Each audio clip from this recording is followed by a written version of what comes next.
ॐ सोमनाथाय नमः। ॐ मल्लिकार्जुनाय नमः। ॐ महाकालेश्वराय नमः। ॐ ओंकारेश्वराय नमः। ॐ वैद्यनाथाय नमः।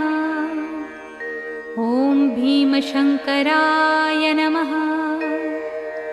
ॐ रामेश्वराय नमः। ॐ नागेश्वराय नमः। ॐ विश्वेश्वराय नमः। ॐ त्र्यम्बकेश्वराय नमः।